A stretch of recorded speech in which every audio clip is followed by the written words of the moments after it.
Capítulo 11. Tornando-se amigo de Deus. Assim como tivemos restaurada a nossa amizade com Deus pela morte de seu Filho, sendo ainda seus inimigos, certamente seremos libertos da punição eterna por meio de sua vida. Romanos 5:10. Deus quer ser seu melhor amigo. Seu relacionamento com Deus tem diversos aspectos. Deus é o seu autor e criador, Senhor e mestre, juiz, redentor, Pai, Salvador e muito mais. A mais espantosa verdade, porém, é essa: o Deus Todo-Poderoso anseia ser seu amigo. No Éden, vemos o relacionamento ideal entre Deus e o ser humano. Adão e Eva desfrutavam uma amizade íntima com Ele. Não existiam rituais, cerimônias ou religião, apenas um simples e terno relacionamento entre Deus e o casal que Ele havia criado. Livres de culpas e de medos, Adão e Eva deleitavam-se em Deus e o Senhor tinha prazer neles. Fomos feitos para viver continuamente na presença de Deus, mas após a queda, aquele relacionamento ideal foi perdido.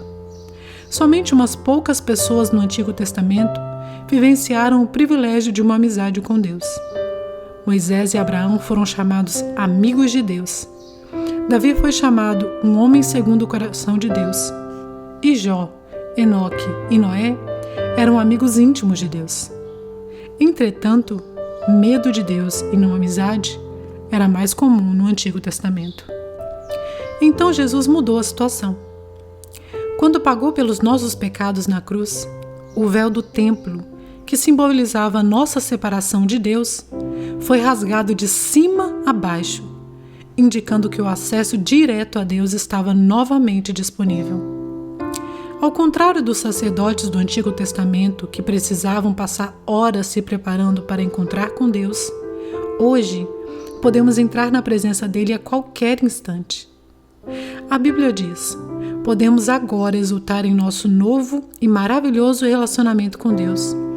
Tudo por causa do que nosso Senhor Jesus Cristo fez por nós, tornando-nos amigos de Deus.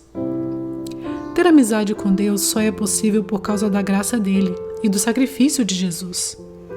Tudo isso é feito por Deus, o qual, por meio de Cristo, nos transforma de inimigos em amigos dele. Um antigo hino diz: "Oh, que amigo em Cristo temos!" Mas, na verdade, Deus nos convida a desfrutar a amizade e a companhia das três pessoas da Trindade: nosso Pai, o Filho e o Espírito Santo. Jesus disse: "Já não os chamo servos, porque o servo não sabe o que o seu Senhor faz. Em vez disso, eu os tenho chamado amigos, porque tudo o que ouvi de meu Pai, eu lhes tornei conhecido." A palavra utilizada para amigo nesse versículo não significa uma relação superficial, mas um relacionamento íntimo e de confiança. A mesma palavra é usada em referência ao padrinho de casamento e ao círculo de amigos íntimos e de confiança de um rei. Em uma corte, os servos devem manter distância do rei, mas o círculo de amigos de confiança desfruta sua proximidade, bem como o acesso direto a ele e as informações confidenciais. Que Deus me queira como amigo íntimo é difícil de entender, mas a Bíblia diz: Ele é Deus que zela ardentemente pelo relacionamento que mantém com você.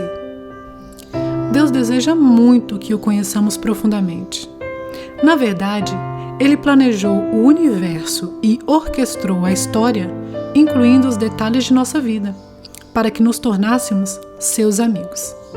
A Bíblia diz: Deus criou toda a raça humana e tornou a terra habitável, com fartura de tempo e de espaço para viver, de modo que pudéssemos buscar a Deus, não só ficar como que apalpando no escuro, mas realmente o encontrar. Conhecer e amar a Deus é nosso maior privilégio, e sermos conhecidos e amados é o maior prazer de Deus. Ele diz: se alguém quiser se orgulhar, que se orgulhe de me conhecer e de me entender. Estas são as coisas que me agradam. É difícil imaginar como é possível uma amizade íntima entre um Deus perfeito, invisível e onipotente e um ser humano, limitado e pecador. É mais fácil compreender um relacionamento de mestre para servo, de criador para criatura, ou mesmo de pai para filho. Mas o que quer dizer o fato de Deus me querer como amigo? Olhando a vida dos amigos de Deus na Bíblia, aprendemos 6 segredos para afirmar a amizade com Deus. Faremos um exame de 2 desses segredos neste capítulo e de 4 no próximo. Tornando-se amigo de Deus. Por meio do diálogo constante. Você jamais cultivará um relacionamento íntimo com Deus apenas indo à igreja uma vez por semana, ou mesmo observando um período de busca diária. A amizade com Deus é construída quando compartilhamos com Ele todas as nossas experiências. É lógico que é importante estabelecer o hábito de um momento diário consagrado a Deus, mas Ele quer mais que um compromisso na sua agenda. Ele quer ser incluído em todas as atividades, todas as conversas, todos os problemas e até mesmo em todos os pensamentos. Você pode manter uma conversa contínua e ilimitada com Ele ao longo do dia, conversando sobre o que quer que você esteja fazendo ou pensando em cada momento. Orem continuamente. Significa conversar com Deus enquanto faço compras, dirijo, trabalho ou realizo qualquer outra tarefa. Um conceito equivocado bastante comum é o de que passar seu tempo com Deus significa estar sozinho com Ele.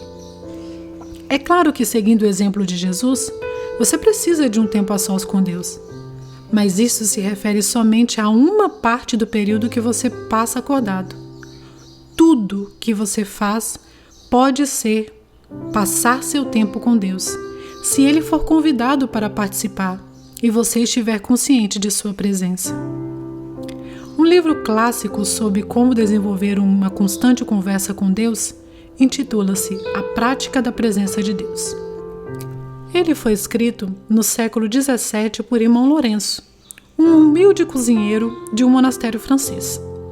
Irmão Lourenço era capaz de tornar as mais banais e insignificantes tarefas, como preparar refeições e lavar pratos, em atos de louvor e comunhão com Deus. A chave para uma amizade com Deus, ele dizia, não é mudar o que você faz, e sim mudar sua atitude em relação ao que você faz. Ou seja, o que você normalmente faz por você mesmo, comece a fazer por Deus. Comer, tomar banho, trabalhar, relaxar ou jogar o lixo fora. Nos dias de hoje, é frequente sentir-se a necessidade de escapar da rotina para adorar a Deus. Mas isso se deve ao fato de que não aprendemos a praticar sua presença todo o tempo.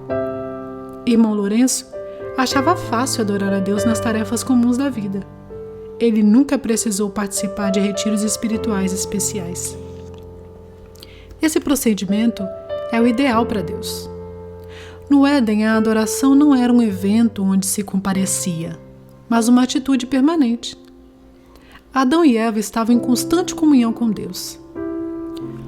Como o Senhor está com você durante todo o tempo, nenhum outro lugar é mais próximo dele que o lugar onde você está neste exato momento.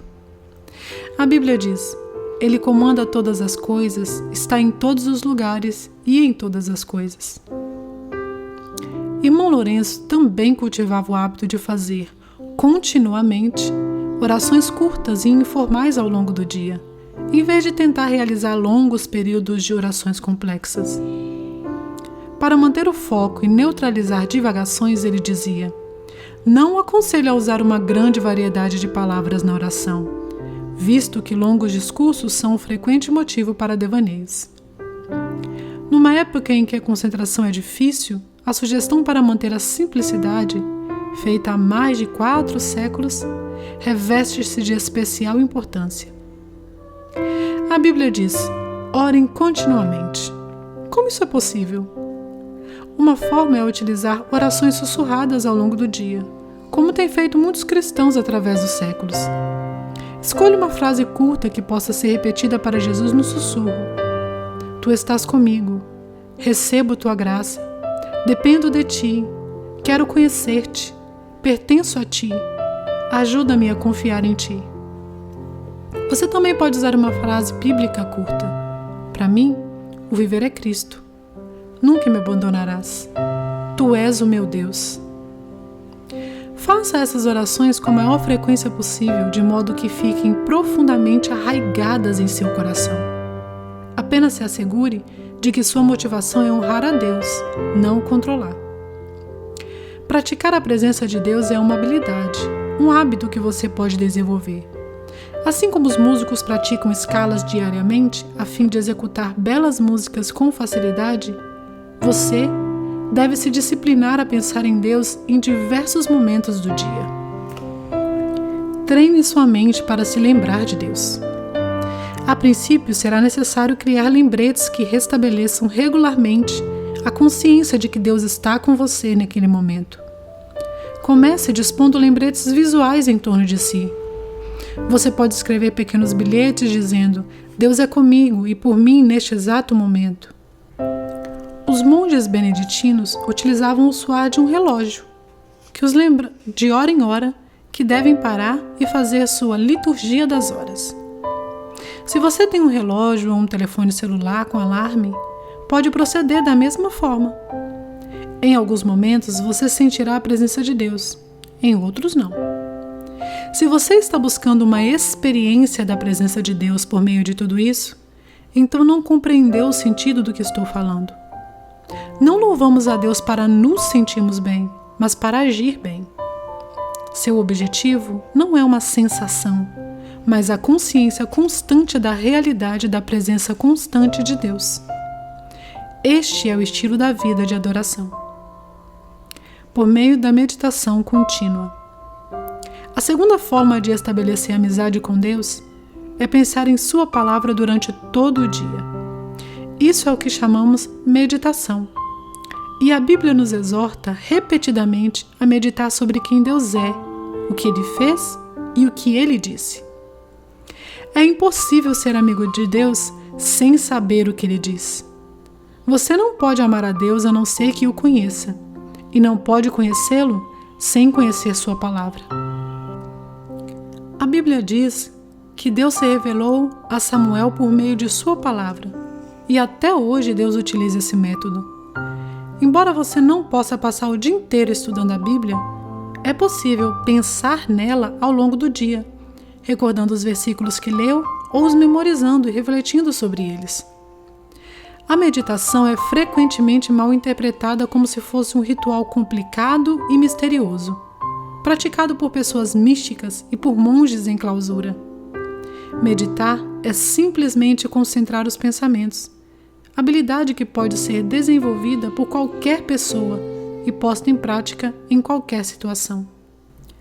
Quando você pensa repetidamente em determinado problema, isso é preocupação. Quando você pensa repetidamente na palavra de Deus, isto é meditação. Se você sabe se preocupar, então já sabe meditar. Basta que você desvie a atenção de seus problemas para os versículos bíblicos. Quanto mais você meditar na palavra de Deus, menores serão suas preocupações. Deus considerava Jó e Davi amigos íntimos pelo fato de eles valorizarem a palavra acima de qualquer coisa e meditarem nela o dia todo. Jó reconheceu: dei mais valor às palavras de sua boca que ao meu pão de cada dia. Davi disse: como eu amo a tua lei, medito nela o dia inteiro. E as obras de Deus estão constantemente em meus pensamentos. Não consigo parar de pensar nelas. Amigos, dividem segredos, e Deus irá compartilhar os segredos dele com você, se você desenvolver o hábito de meditar em sua palavra do início ao fim do dia. Deus contou seus segredos a Abraão e fez o mesmo com Daniel, Paulo, os discípulos e outros amigos. Quando você ler a Bíblia ou ouvir um sermão ou uma fita, não cometa o erro de simplesmente guardá-la e continuar com sua vida. Desenvolva o hábito de revisar a verdade em sua mente, pensando continuamente nela. quanto mais tempo você repassar o que Deus disse, maior será a sua compreensão dos segredos desta vida, que muitas pessoas deixam escapar. A Bíblia diz: o Senhor é amigo chegado de quem o respeita e lhe obedece. A essas pessoas, Ele revela os segredos de seus planos. No próximo capítulo, veremos os outros 4 segredos sobre o cultivo da amizade com Deus. Mas não espere até amanhã. Comece ainda hoje a praticar um diálogo permanente com Ele e a meditar continuamente em Sua palavra. A oração permite que você fale com Deus. A meditação permite que Deus fale com você. Ambas são essenciais para quem quer se tornar amigo do Senhor. 11º dia. Pensando sobre meu propósito de vida. Um tema para reflexão. Deus quer ser seu melhor amigo. Um versículo para memorizar. O Senhor é amigo chegado de quem o respeita e lhe obedece. Salmos 25, 14a. Uma pergunta para meditar. O que posso fazer para me lembrar mais vezes de Deus e falar com Ele mais frequentemente ao longo do dia?